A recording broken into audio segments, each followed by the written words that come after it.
Hi మేము friends అండి అని చెప్పి దాని తర్వాత స్పీచ్ స్టార్ట్ చేయండి. హాయ్ మేము ఫ్రెండ్స్ అండి. చౌదరి గారు, నేను మీకు చాలా పెద్ద ఫ్యాన్ని.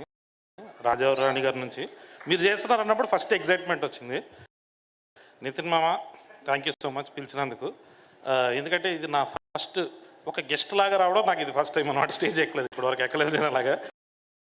Sir thank you sir. First ఆయి సినిమా చేస్తారన్నప్పుడు ఏం సినిమా అంటే ఒక విలేజ్ బ్యాక్డ్రాప్ సినిమా అనుకున్నారు.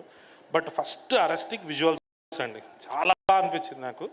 సెకండ్ మ్యూజిక్, రెండోది టిల్లు స్క్వేర్ తర్వాత ఈ ఇయర్లో మీరు ఇంకా కొట్టేస్తున్నారు, నాకు అర్థమైపోయింది అది. తర్వాత ఫ్రెండ్స్ క్యారెక్టర్లు ఇద్దరు అన్నట్టుండి తర్వాత ముగ్గురు కనబడేసరికి ఎవ్రీ పోస్టర్ ఇప్పటివరకు వచ్చిన ఇన్ఫర్మేషన్ మొత్తం ఇంత రెండు పెద్ద సినిమాల మధ్యలో వేస్తున్నారంటే బన్నీవాస్ గారికి ఎంత కాన్ఫిడెన్స్ అన్నది క్లియర్గా తెలుస్తుంది. So I was waiting. Premiers పడితే ఇంకా హ్యాపీ, లేకపోతే కరెక్ట్గా థియేటర్లో మార్నింగ్స్ చూస్తాను. Thank you Nitin.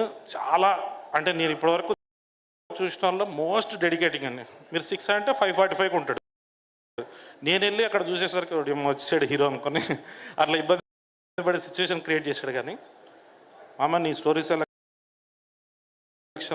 ఇలాగే చేసుకో. నాకు ఎందుకు చాలా మంచి వైబ్ వచ్చింది మొన్న ట్రైలర్తో. సార్ అంజీ గారు ఆల్ ద బెస్ట్. మొత్తం మీదే క్రెడిట్, విజువల్స్ కానీ మ్యూజిక్ కానీ చాలా బాగుంది. ఫస్ట్ సినిమా మీకు కూడా టెన్షన్గా ఉంటుంది. ఆల్ ద వెరీ బెస్ట్, కుమ్మేసేయండి. Thank you. Thank you Kalyan గారు, థ్యాంక్ యూ సో మచ్.